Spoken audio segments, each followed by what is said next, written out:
What is going on out there, good people? And welcome back to LMD Trading, where I am over here lagging horribly looking at OBS.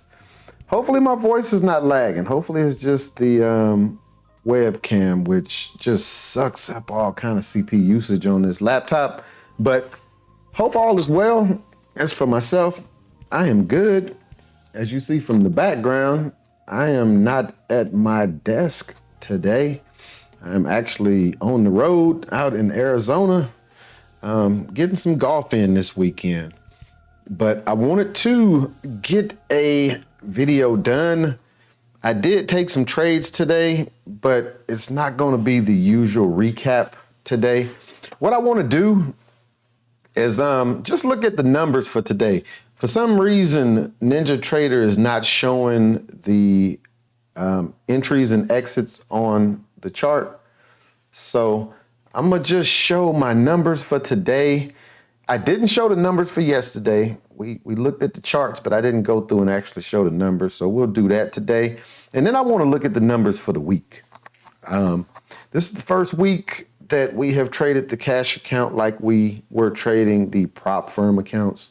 And I want to look at those numbers and see if it is worth the change that we made. To me, it is going to be worth it because it's real money. It's money that I can pull out the account and take. Downside is it's more risk. I'm using my own money now, so I'm risking my own money. So let's go ahead. Let's switch over to TRADERVUE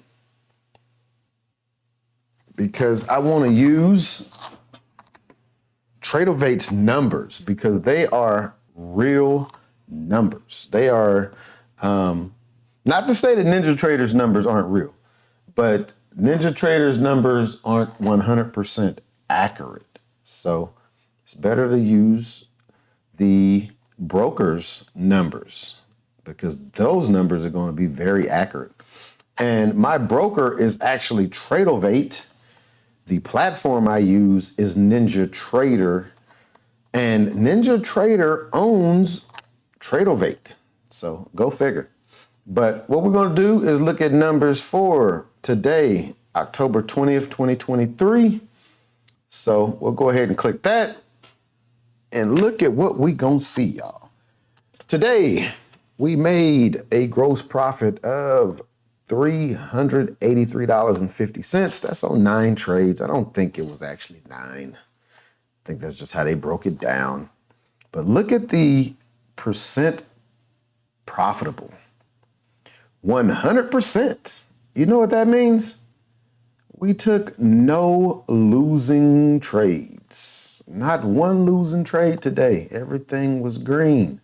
We paid $40.08 in commissions, meaning that we put $343.42 in our pocket, not in a prop firm's eval sim account. That's hard-earned cash that I can pull out. Of course, the pie is going to be all green. We didn't take any red trades. And then this is just the P&L curve with fees. This is the fees taken out. So 383. Solid day. Solid day. In contrast, let's look at yesterday. And my computer is just lagging. And this thing, I done beefed up the memory in it. This is ridiculous. Let's go to yesterday. Yesterday is when we had that horrible trade taking 47 MNQs and taking a full stop. Yesterday, gross P&L, $558. Says it was on 30 trades. Don't think it was that many. Profitability, 66.67. Call it 67. We paid $216.24 in commissions and fees. We brought home $341. Made $2,000. We gave back $1,500. Most of that was on that one trade. Come on down. Let's look at the P&L history with the fees. We were green. Remember I said I was down $1,000? I wasn't playing, y'all. It's down $1,072.52. Got back small green, went back red, got back small green, considering how big we were down red. So not a bad day yesterday, considering all things. And then let's look at the week.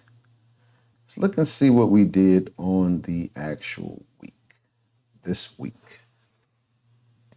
And this is what I like right there, y'all. This week we made $2,269.50. That was on a 71% accuracy. Paid $661.44 in commissions and fees. A lot of that coming off of those 47 MNQs that we took a red trade on. But P&L, $1,608.06. That is our money.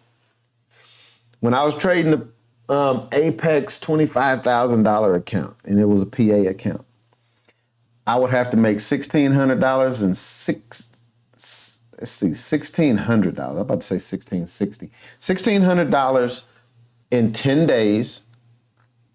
Once I did that, I could request a minimum of $500, a maximum of $1,500, depending on how close I was to $2,500 when I took that withdrawal. I would most likely kaboom the account unless I had a good padding on it. I don't have to worry about that in my cash account. My cash account got the padding of the money I put in there. Now, the issue is I am risking my own money. But if we have a profitable strategy, which I think I do if I'm trading at 71% on the week, as long as we don't make boneheaded mistakes, we are going to do good things over here. That's just showing you the pie. Let's come down and look at the cumulative P&L though. Started the week off a little rough, red. And then when we got green, we got green. Until yesterday, where we had that boneheaded error. And we're actually showing red right here with fees. And then we got back green. Green. Come over here to the one without the fees. You see that technically we never got red. It was the fees that got us red. But we technically kept the account green all week. So that was pretty good. That was pretty good. Let's come here and look and see what this just going to show us. Gross loss breakdown. Biggest part of it is trades. That's good. You don't want to see this big number. You don't want to see this right here huge being fees and commissions. So I could deal with the biggest part of the pie being actual red trades that I took. That's fine. One other thing that I want to do before I wrap this up, I want to bring up the tick chart for today. And I just want to do a little experiment. What I want to do is I want to go to this morning at 9:30. Come on back. 9:30, and I just want to look at not trades, because they ain't showing no trades for today. I want to look at this 60 crossover strategy, and I want to see how many times it would have triggered in and worked, how many times it would have triggered you in and stopped you out, and also if it triggered you in, how many times or how many points it gave you. And we're going to do this from 9:30. We do see right here, what is this, 8:30? It gives you one.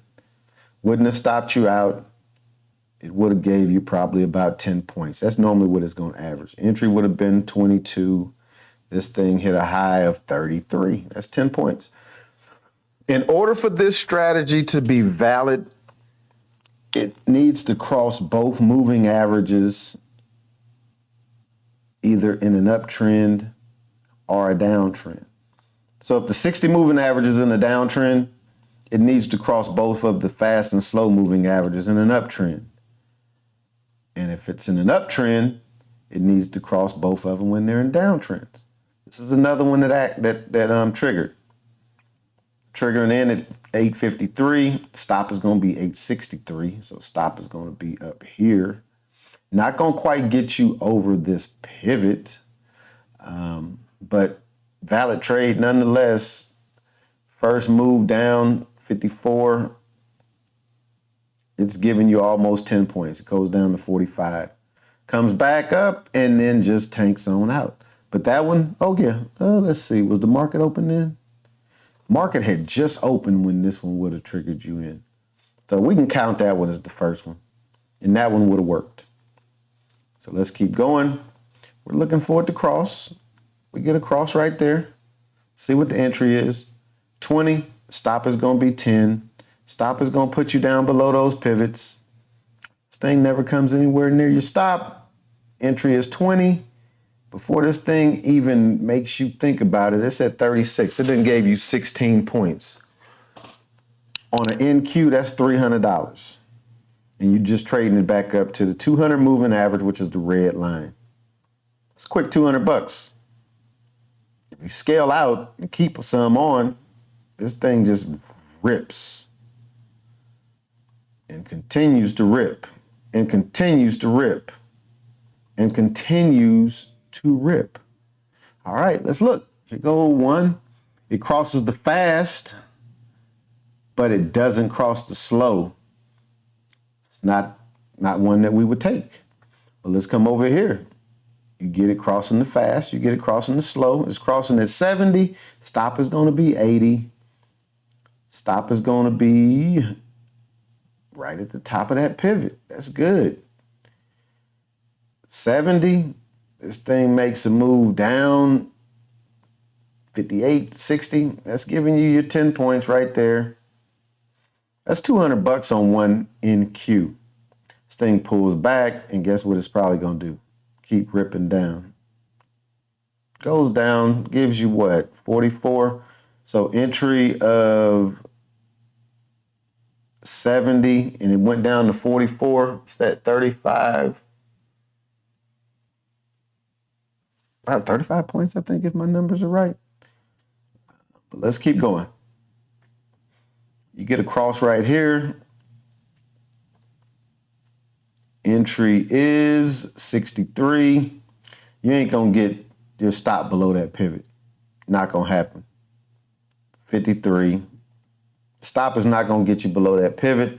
This is not one that I would take because I cannot put my stop below the pivot. Got to be able to put my stop below the pivot. So wouldn't take that one. It works. It gives you at least 10 points, pulls back, and then rips and gives you. But because I can't get my stop below that pivot, I wouldn't take that one. Let's come over here and look at this one. On the downside, it's crossing at 69. Stop's going to be 79. This one takes you up to right here. Not quite over the pivot. Let's see, 79. The pivot is another 6 points. Another 6 points. That one's a little tough, y'all. I've been known to just now on this one, what you can do, like say I'm taking 5 MNQs, I might take 3 MNQs. And then it balances my risk out. But that was a little touchy. But look at what it does. Entry at, call it 69. Before you get any concern, you got 10 points. Pulls back, rips. Or I say rip. When it's moving to the downside, it's actually flushing. It's not ripping. It's flushing. Let's come right here. You get another one. Let's do the numbers there. 40, call it 45. Stop got to be at 35.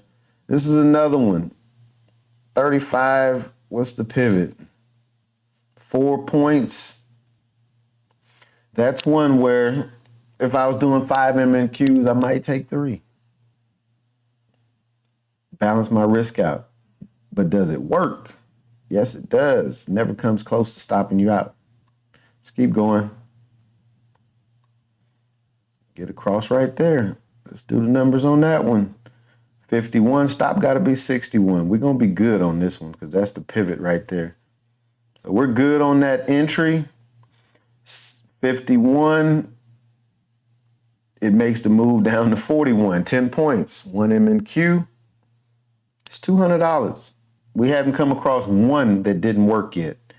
Now, if you don't want to take the 10 points, this thing does pull back, kind of gets you back almost to a little bit in the red, and then it tanks.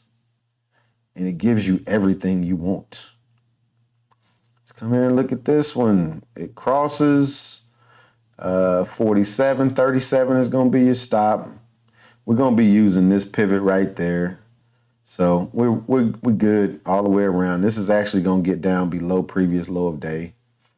So entry here. Only issue I got with this one is that the 200 moving average is right there. Let's see if that's 10 points. 47, 54. So not quite 10 points, but it pushes through that and it would give you the 10 points. That would be another $200 on one in Q. All right, comes back down, makes this break. Entry at 46, stop is going to be 56. Look at that, taking it just about to it. You'd be about a point or two short. But entry at 46, it makes a move down to, call it 30, 38. So not quite 10 points. Puts you back in the red a little bit, and then it pushes down and it'll give you 10 points. Comes back up, and I'm sure this is going to, because you could tell by how that was doing. But guess what? This thing would have never stopped you out. And if you wanted to get 2 points, all of these ones that I have looked at would have given you 2R. I said 2 points. It would have gave you 2R. You would have been making $400 on every single one of these. And this one just continues to flush and continues to flush and continues to flush until it finally crosses over right there. Entry 790, stop is going to be 780. It gets you right to the stop. If you notice anything, you notice that the pivots are usually 10 points. Pivots are usually 10 points. That's why I use 10 as my stop. Entry is at 790. We need 800. That's 800. That's 10 points. And it keeps going up to 812. 2R. Comes back down. You get across right here. Let's look at it. Both of those are in downtrends. So that is one. Let's look at it. This might be one that gets us. 794. 804 is going to be the stop. Not going to quite get us to the pivot. The pivot is another 5 points up.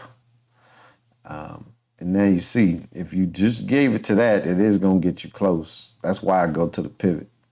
But if you did take this one and I use that like the micros rule and I give it a little extra room, doesn't nowhere get you stopped. Let's see if it rolls over. Nope. Nope. It gets you. What's your entry? Entry is 794. Where's 8? Where's let's do that again. 794. So we need 784 for 10 points. You're getting your 10 points right there before it even comes back up and scares you. But 84, 74, that's 2R right there. 64, that's 3R right there.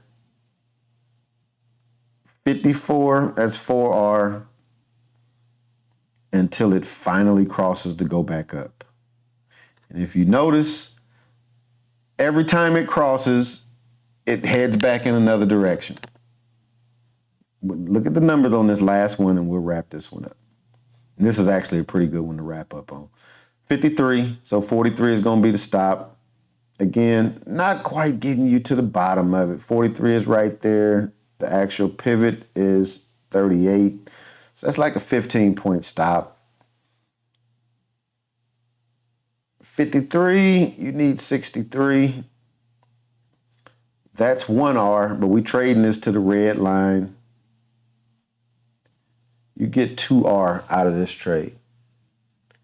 Comes up, 200 does what I think it's going to do. It should reject it, and it does. And it smacks it all the way back down to where it would give you another entry. And this is the volatile time of the morning, too.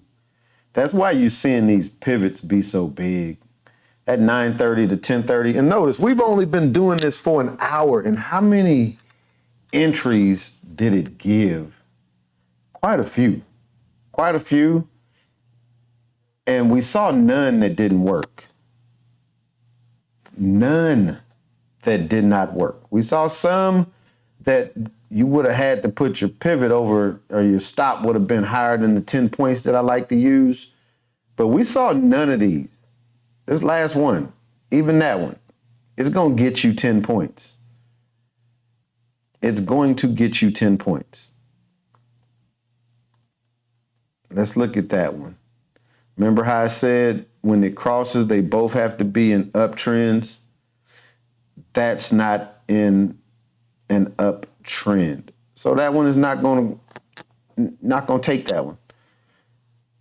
Now, I have FOMO'd into those. And it did exactly that right there. Stop me out. And that's the little tweaks that I'm working on. And that's why I said, for me, they both have to be turned in an uptrend.